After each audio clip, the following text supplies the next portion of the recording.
کئی کچھ گئی ہے لیکن کون گئی ہے؟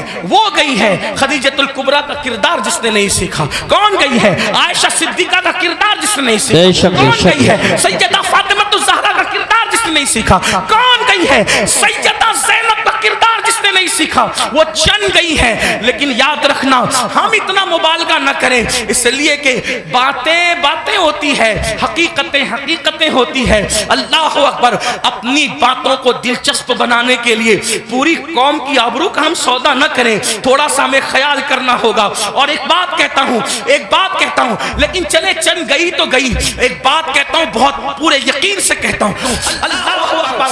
اس نے کہا کہ اگر دین محمدی میں شراب حرام ہے تو پھر عیسائی بن کر کے شراب پی لینا چاہیے۔ یہ اس کا نظریہ تھا۔ وہ بندر چاہتا تھا، آپ کو پتا ہے، وہ بانسری بھی بجاتا تھا، آپ کو پتا ہے۔ اللہ اکبر۔ اور یہاں تک کہ خواجہ حسن نظامی جیسے لوگوں نے تو بہت بڑی بات اس کے بارے میں لکھی، لیکن میں بہت احتیاط کے ساتھ یہ بات کروں کہ یزید اس بدترین انسان کا نام ہے جس نے اپنی سوتیلی ماں پر تک پاپ کی نظر ڈالی۔ لوگوں نے اور آگے کے قصے لکھے، میں اس کی طرف نہیں جاتا، لیکن صرف اتنا کہنا چاہتا ہوں اس نے اپنی سوتیلی ماں پر بھی پاپ کی نظر ڈالی۔ شیخ محقق شیخ عبداللہ محدث دہلوی رحمۃ اللہ علیہ لکھتے ہیں، اما جان سیدہ عائشہ صدیقہ کو اس نے بدترین گالی دی، اور وہ گالی شیخ محقق نے لکھا ہے، لیکن مجمع میں میری بیان کرنے کی ہمت نہیں ہے۔ واللہ وہ سیدہ عائشہ صدیقہ جس کے بستر پہ قرآن نازل ہوتا ہو، وہ سیدہ عائشہ صدیقہ جس پہ قرآن کرتی ہو، تو اللہ جس کی برات کا اعلان کرتا ہے، جس کی حکمت کا اعلان کرتا ہے، جس کی شان و عظمت کا اعلان کرتا ہے، سورۃ النور کی آیتیں جس کی طہارت کی گواہی دیتی نظر آتی ہو، میرے امام کہتے ہیں شمع دل مشکاتن سینہ زجاجہ نور کا تیری سیرت کے لیے آیا ہے سورہ نور کا۔ اللہ اکبر۔ وہ اتنی گندی گالی ہے، اس کا ذکر نہیں کیا جا سکتا۔ یہ یزید تھا۔ اب آپ سے پوچھنا چاہتا ہوں، اللہ اکبر، یزید کے یہاں باپ کا کوئی احترام نہ تھا، اس لیے کہ ابن کثیر کو آپ اٹھا کر کے پڑھیں تو وہ اپنے والد سے دور دور ہی رہا، بلکہ وہ یہود اور نصارہ کے ماحول میں رہا۔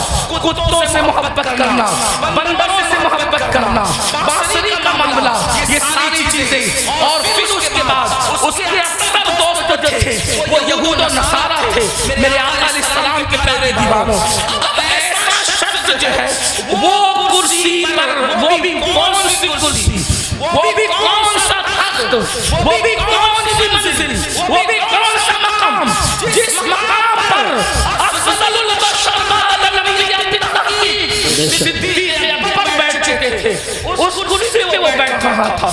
اگر امام اس کو قبول کرتے تو لوگ یہ سمجھتے کہ جو رنگ صدیق اکبر کا ہے وہی رنگ یزید کا ہے۔ اللہ اکبر۔ یعنی کس قدر جو ہے وہ دین کے اندر فتنہ ہوتا، رنگنا ہوتا، کس قدر جو ہے وہ دین کا شکل بگڑ جاتی۔ جس کرسی پہ فاروق اعظم بیٹھ چکے تھے اسی کرسی پہ وہ بیٹھنا چاہتا تھا، یعنی مومنوں کا خلیفہ، مومنوں کا امیر کہلانا چاہتا تھا۔ امام عرش مقام امام حسین رضی اللہ تبارک و تعالیٰ عنہ نے اس کی مخالفت فرمائی، اور مخالفت فرما کر ایک مکمل نظریہ پیش کیا۔ علی اکبر جیسا جوان خاک و خون میں تڑپتا ہوا دیکھا جائے گا، علی اکبر جیسا شہزادہ کربلا کی زمین پر دفن ہوتا ہوا دیکھا جائے گا۔ سکینہ کے چہرے پر تماچے لگتے ہیں، حسین اس کو برداشت کر لیں گے، بیویوں کے دوپٹے چھینتے ہیں، حسین باغ وہ برداشت ہو جائے گا، لیکن اللہ اکبر، اللہ کے دین کو بدلا جائے، خدا کے دین کے اندر جو روح ہے اس کو مردہ کرنے کی کوشش کی جائے، امام نے اس کو گوارا نہ فرمایا اور سب لٹایا۔ جو آپ داستان کربلا میں سنتے ہیں، آپ سے پوچھنا چاہتا ہوں اب ہم کس کے ساتھ کھڑے ہیں؟ میں جلدی جلدی اپنی گفتگو کو آگے کی طرف لے جاؤں۔ یزید کے یہاں زنا کوئی عیب نہیں تھا، اور امام حسین کے یہاں زنا کا نام سن کر بھی بدن کے رونگٹے کھڑے ہوتے ہیں کہ کیا لوگ ایسا گناہ بھی کر سکتے ہیں جسے زنا کہتے ہیں؟ آپ سے پوچھنا چاہتا ہوں اگر آج کوئی زنا کے اڈے کی طرف جا رہا ہے اور اس کے ماتھے پر بل بھی نہیں ہے اور وہ بے حیائی اور بدی میں ڈوبا ہے، تو آپ سے پوچھنا چاہتا ہوں وہ نظریاتی طور پر کس کے ساتھ کھڑا ہے؟ امام حسین کے ساتھ کھڑا ہے یا پھر یزید کے ساتھ کھڑا ہے؟ بڑی معذرت کے ساتھ اگر برا لگے تو معاف کرنا، کڑے پہننے کا نام حسینیت نہیں ہے، ڈورے ہاتھوں میں باندھنے کا نام حسینیت نہیں ہے، رنگ برنگی کپڑوں پہننے کا نام حسینیت نہیں ہے، 10 دن کے محرمی بننے کا نام حسینیت نہیں ہے۔ حسینیت کیا ہے؟ حسینیت یہ ہے اگر دین کے تحفظ کے لیے گھر لٹانا پڑے تو گھر لٹا دو، اولاد لٹانا پڑے تو اولاد لٹا دو، حتیٰ کہ جان بھی قربان کرنا پڑے تو جان بھی قربان کر کے بتا دو جان اہم نہیں ہے، اللہ کا دین ہے۔ معذرت کے ساتھ کچھ لوگوں نے حسینیت کو بہت سستا کر دیا۔ اگر ڈورے کڑے اور کلر کے کپڑوں کا نام حسینیت ہوتا یا چند محفلوں کا نام حسینیت ہوتا پھر تو پوری دنیا حسینیت کی طرف آ جاتی۔ حسینیت اتنی آسان تو نہیں ہے نا، اس دور میں بھی 22,000 کا لشکر الگ کھڑا ہے اور 72 نفوس الگ کھڑے ہیں، اس سے پتہ چلا حسینیت آسان نہیں ہے۔ اب اپنے آپ میں ڈوب کر سوچو قیامت کے دن اللہ اکبر کس کے ساتھ اٹھو گے؟ میری قوم کے وہ جوانوں جو اپنی راتوں کو گندی فلموں کے ساتھ جو ہے وہ اللہ اکبر جہنم کے عذاب کو قبول کرتے ہوئے، خدا کے چیلنج سے نہ ڈرتے ہوئے، نرم نرم قدموں پہ لے کر اگر زنا کے مناظر دیکھ رہے ہو تو میں یہاں علماء موجود ہے ایک بات کروں کہ یزید بھی تو کہیں پھر ایسا کام کرنے والوں سے اس معاملے میں 2 قدم پیچھے نظر آ رہا ہے، اور میری قوم کے وہ جوان جو اپنے آپ کو حسینی کہہ رہے ہیں